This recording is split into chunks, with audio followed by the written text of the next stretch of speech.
Ready? You ready? 3, 2, 1, action. G'day guys, it's Den and Spencer here again. We're getting ready for another holiday, aren't we? This time we're heading down the coast. We're going down to Jervis Bay, a little place called Huskisson, which is one of my favourite places. It's an hour down the road, but that's not what we really wanted to talk about. We wanted to talk about why we take one of these little guys on holidays with us every time we go away, don't we? This is a little mini drone. It's under 250 grams. It's a DJI Mavic Mini, and it's a pretty cool little drone. What I love about this is the fact that I can put the drone in one pocket and the remote in the other, along with my mobile phone, and I can carry these up the beach without lugging a big bag around. And this little guy has a half-hour battery that takes 4K high definition videos, and the battery will last about half an hour if I use it right. All the footage goes into a little mini SD card here, which is about as big as a little fingernail, and I can have about an hour and a half of high definition footage, which is pretty cool. I would never have thought that one day you could have a flying video camera that can go up to 10 Ks away from the remote, in line of sight that is, fly for half an hour, and yeah, take high definition videos on a little thing as big as your thumbnail. It's amazing. But the reason I take a drone is to explore the area. When we pull up, once I've set up our bits and pieces, once we're all set up, what I generally do is sort the van out first, and then I'll attach my phone to the remote here, and then I'll go and have a bit of an explore. And particularly in areas that I haven't been to before, I'll go up and down the beach, try and find the best surf, or look for a little river inlet. And sometimes, if I get the chance, I'll go around headlands and look at or look for any little rock pools. And I've found so many amazing little rock pools over time that I wouldn't have known about if I hadn't have flown my drone.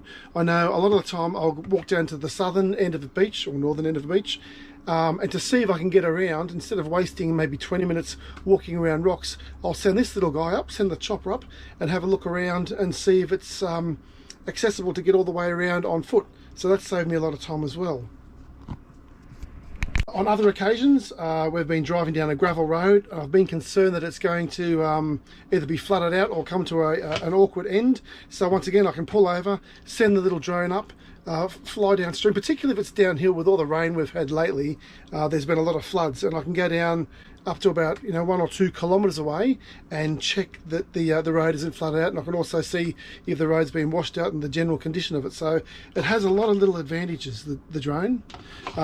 When we went to Crescent Head not so long ago, I'd never been there before, and once again we pulled up, parked in the caravan park, and I said to my son at the time, I'm not sure if there's any shops around here or where the club is, where we go for a bistro meal or a pub feed, and I sent the little drone up.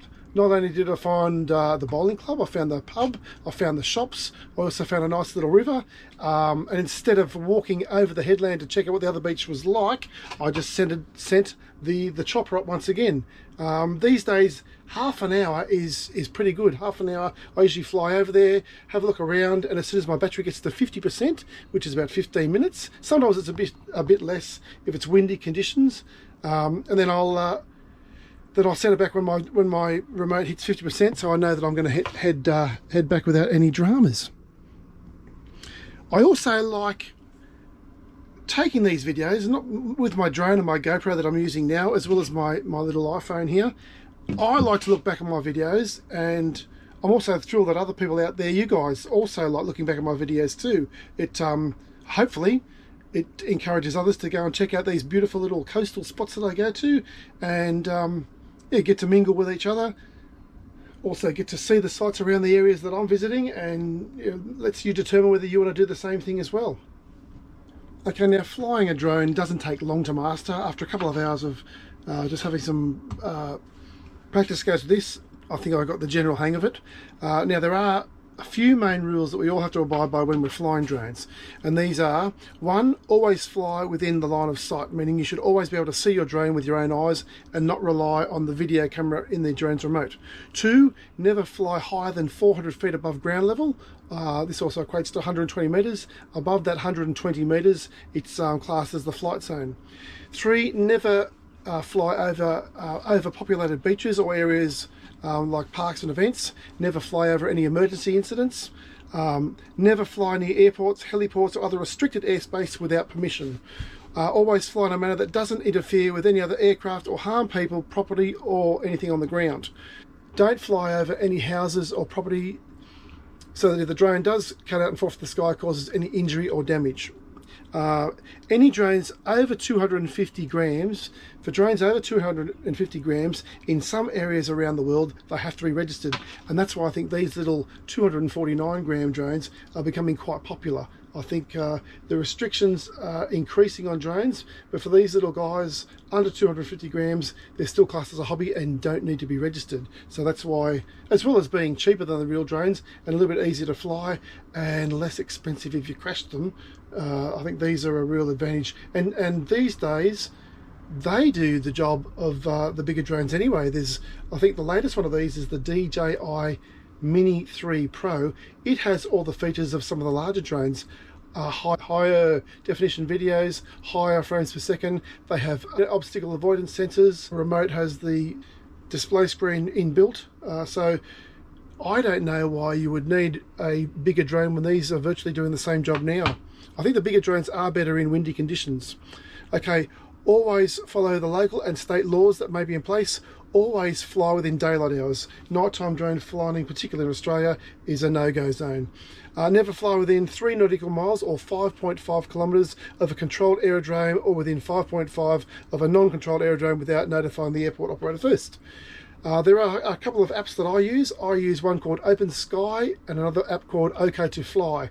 And it will show, when you turn on your mobile phone, it will show whether your location at the time is a no-fly zone or an OK to fly zone. You can also move forward in time and see if restrictions still apply at other times. Like I know where I'm going this weekend down at Jervis Bay, it's a no-fly zone, or most of it is a no-fly zone in general, but on Friday afternoons and on weekends I believe that there are certain conditions that allow you to fly in certain areas around Jervis Bay. So I'll be taking advantage of the weekend hours and doing the same down there.